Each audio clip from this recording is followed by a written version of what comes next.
Tu penses à ton rendez-vous avec ton conseiller immobilier. Tu réfléchis sur la tontine. Et après ici, il faut que j'appelle la dame là, sur la tontine là. Mais c'est moi qui dois manger. Mais lui, il y a des personnes qui n'ont pas payé. Et tu penses à la tontine ici à l'église, dans la présence du Seigneur, pendant que nous dansons pour le roi, pendant que nous chantons pour lui, pendant que nous prions, nous adorons Dieu. Toi ici, tu penses sur ta lotion, tu penses sur le bouton qui sont dans ton corps. Et après ici, il faut que je cours vite pour chercher la dame qui vend la lotion naturelle fabriquée sur base des baves d'escargot. Ici, dans la présence de Dieu. Au lieu d'être concentré, de prier le Seigneur, d'implorer la grâce, toi tu penses à ton savon fabriqué sur base de la papaye, tu penses à ton teint. Mais nom de Dieu, ce n'est pas possible. Quand Dieu veut entrer dans ton cœur, il trouve que ton cœur est rempli de choses futiles. Il trouve que ton cœur est rempli de choses sans valeur. Et il préfère aller chercher un cœur disposé là où la place est aménagée pour entrer et puis accoucher la bénédiction à ces lieux-là. Je suis en train de croire que si Jésus était né dans des hôtelleries, les hôtelleries seront aujourd'hui citées parmi des lieux sacrés. Je suis en train de croire que les hôtelleries ont manqué l'opportunité de devenir des lieux sacrés, des lieux de culte, juste parce qu'ils n'ont pas trouvé de la place pour Jésus.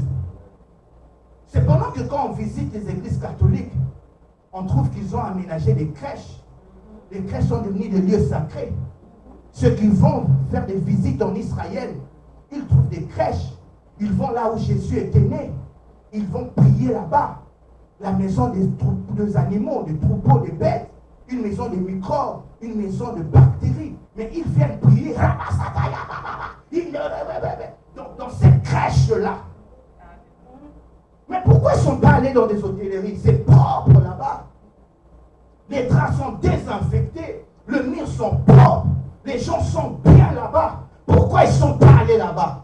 Parce que là-bas, il n'y avait pas de la place. C'est pourquoi beaucoup de gens, la bénédiction ne les visite pas, Maman Nora, parce qu'ils n'ont jamais eu de la place pour recevoir les dieux de la bénédiction. Avant de recevoir le pain, recevez le boulanger. Alléluia. Il n'y a pas de pain sans boulanger. Il n'y a pas de bijoux sans bijoutier. Il n'y a pas de pot sans potier. Il n'y a pas de bénédiction sans les dieux de la bénédiction. Il n'y a pas de percée sans les dieux de la percée. Il n'y a pas de l'élévation sans les dieux de l'élévation. Il n'y a pas la gloire sans les dieux de la gloire. Il n'y a pas le bonheur sans le Dieu du bonheur. Il n'y a pas la santé sans Jéhovah Rapha. Il n'y a pas la manifestation des dieux sans Jéhovah Jireh. C'est-à-dire, avant toutes ces choses, il faut d'abord recevoir les dieux de la chose. Alléluia. Quand tu viens à l'église, j'aime un langage qu'on utilisait en Afrique. Parfois à l'église, il y a des sorciers. Mais ici, il n'y a pas de sorciers. Parfois à l'église, il y a des sorciers qui viennent aussi. Mais qu'est-ce qu'on disait? Mais comment vous priez? Vous avez le feu. Vous avez Dieu. Vous avez la puissance de Dieu. Mais les sorciers viennent aussi se réunir avec vous. Qu'est-ce que les pasteurs disaient? Quand ils entrent à l'église, ils laissent leur sorcellerie dehors. Et quand ils entrent comme des personnes normales. Mais la sorcellerie reste où? Dehors. Mais ils entrent comme des personnes normales. Je vais revenir sur ce que je dis et ça va te faire du bien. Je crois que ça va te bénir. C'est pour dire à quelqu'un, je vais revenir, tu vas comprendre pourquoi je dis ça. Nous devons d'abord trouver de la place pour qui? Pour Dieu. La bénédiction, c'est une conséquence de la présence de ce Dieu qui bénit. Je ne sais pas si quelqu'un comprend. C'est-à-dire que la bénédiction, c'est les résultats d'une action. Et l'action, c'est recevoir Dieu. Aménager une place pour lui. dire quoi? En lingala, c'est profond. Hein? Salata loko la bando. C'est-à-dire, fais au moins, imite un peu les sorciers. Quand tu viens, dépose tes problèmes dehors. Alléluia. Dépose tes soucis dehors. Dépose tes problèmes dehors. Et quand tu viens en ces lieux, concentre-toi sur le Dieu de ta vie. Les soucis, ça accompagne l'humain. Je comprends, c'est normal. C'est quand même compliqué de voir la peau, surtout pour les mamans, de voir la peau commencer à porter des rues, de boutons, de taches. Souvent, ça inquiète les femmes. Mais quand tu viens ici, laisse ça dehors. Alléluia. C'est vrai que tu détestes un frère, tu détestes une soeur, tu n'aimes pas parler aux gens, tu veilles sur ton intimité, sur ton intégrité, oui. Mais quand tu viens ici, laisse ça dehors. Alléluia. C'est vrai que hier la nuit, tu avais vu un frère à un lieu là pas convenable. Oui, mais quand tu viens ici, ne viens pas nous en parler. Que hier, j'ai vu la soeur là, avec un frère, dans un lieu pas convenable. Je vis la soeur là. Tu vois celle qui parle la langue là. Celle qui nous fait danser. À l'église, il y a des choses. Hein. J'aime pas ces frères là. Non, mais souvent c'est comme ça, on vient nous dire ça. Quand tu viens ici, laisse cesser tes comportements où? Dehors. Quand nous venons ici, c'est pour adorer Dieu. Quand nous venons ici, moi je ne peux pas venir ici. Je me coupe mon sommeil, je me lave, je m'habille, je viens ici en ces lieux pour que tu viennes me dire, le frère Luc là, ne suis pas tel que tu le vois. Il n'est pas sérieux du tout. Le frère Luc là, non, mon cœur est aménagé, pas pour recevoir ce que tu me dis. Mon cœur est aménagé pour recevoir Jésus, pour recevoir le Dieu de ma vie, pour recevoir le Dieu de mes problèmes, celui qui me donnera la solution à mes problèmes. Mon cœur est préparé pour recevoir le Seigneur de gloire, le roi de rois. Mais toi, tu viens au même moment pour s'aimer quelque chose de mal. Quand tu parles du mal du frère Luc, c'est pour m'exciter à l'aimer ou à le détester. Mais quand je déteste mon frère, c'est pendant que moi je suis un enfant de Dieu. L'amour de Dieu doit déborder mon cœur. Toi tu me parles du mal de ses frères. Tu sèmes quelque chose de satanique dans mon cœur. Et quand Jésus viendra pour entrer dans mon cœur, il trouve déjà qu'il y avait une mauvaise sémence. Tu me fais passer à côté de ma bénédiction. Moi je ne viens pas ici pour m'amuser. Je viens ici parce que je veux être béni. Je viens ici parce que je m'attends à des résultats. Même les apôtres qui suivaient Jésus, après un moment, ils ont dit, ok, on te suit, c'est correct. Mais le résultat, c'est quoi? Nous avons tout laissé.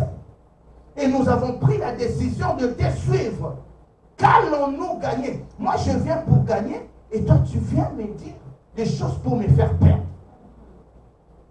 Non, ce sont des comportements inacceptables. Ce sont des choses qui doivent rester dehors. Dans une famille, dans une maison comme celle-ci, nous visons une qualité de vie. Nous visons de l'excellence.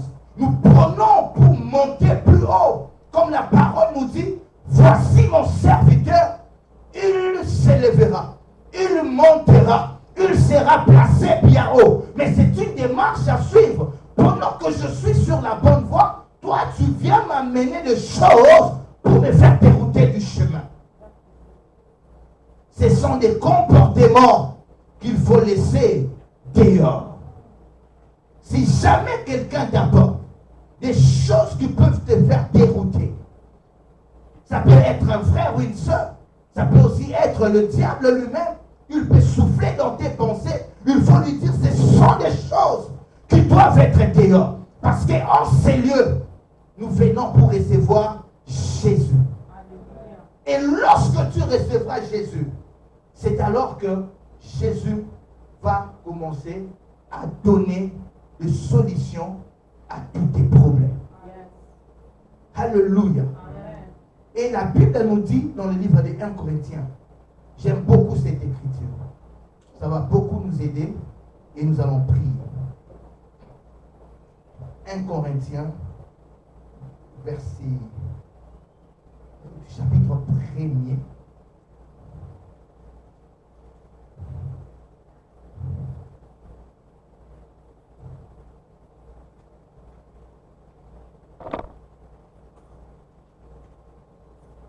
Chapitre 1er, 1 Corinthiens 1, 27 à 29.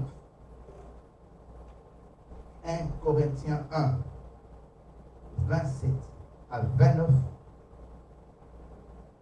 Nous allons nous lever pour honorer la parole.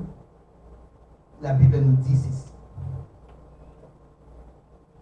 Mais Dieu a choisi les choses folles pour confondre les sages. Dieu a choisi les choses faibles du monde pour confondre le fort. Et Dieu a choisi les choses viles du monde et celles qu'on méprise, celles qui ne sont point pour réduire à néant celles qui sont, afin que nulle chair ne se glorifie devant lui. Alléluia. Je vais chuter, nous allons nous rasseoir. La Bible dit ceci. Dieu a choisi les choses faibles du monde pour confondre le fort. Dieu a choisi les choses viles pour confondre le sage. Il a choisi les choses qui, c'est-à-dire les choses méprisables, mais c'est pour confondre le fort. La question est celle-ci. Lorsqu'on parle du choix, c'est-à-dire qu'il y a eu plusieurs éléments présentés. Parce que tu ne peux pas faire un choix sur base d'un seul élément. Il faut qu'il y ait plusieurs choses pour que parmi les choses que tu choisisses, une seule. Et on a présenté beaucoup de choses à Dieu, des choses de valeur, des personnes très sages, des personnes moins sages, des personnes insensées, des personnes intelligentes, des personnes de renom. On a tout présenté. Et quand Dieu est venu, il a choisi les choses folles. Mais les gens qui étaient sages sont entrés dans la confusion. Mais comment c'est possible? Comment nous qui sommes sages, nous sommes là? Mais Dieu ne fait pas cas de nous. Il préfère l'insensé. Il préfère celui qui est fou, dépourvu d'intelligence. Et on a présenté beaucoup d'éléments. Dieu vient, il prend ce qui est fait. Et les forts disent, mais pourquoi pas nous le fort? Pourquoi il doit choisir le fait? Et vous savez la réponse de Dieu. Parce que dans les choses faites, il y a une place aménagée pour nous. La plupart de fois, quand on est fort, on n'a pas de la place pour Dieu. La plupart de fois, quand on est fort, on n'a pas de la place pour Dieu. La plupart de fois, quand tu as de l'argent, tu n'as pas le temps de prier. La plupart de fois, quand tu as un bon travail, tu n'as même pas le temps de venir ici à l'église. La plupart de fois, nous, si pas toi, peut-être moi, si je suis stable ces derniers temps, je ne viens pas à l'église.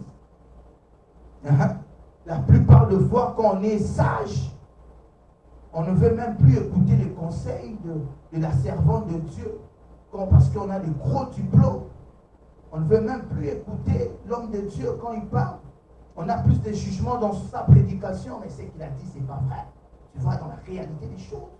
Mais sa prédication, là, ce n'est pas correct. La chose que Maman Nora avait enseignée là, ah non, ce n'est pas biblique.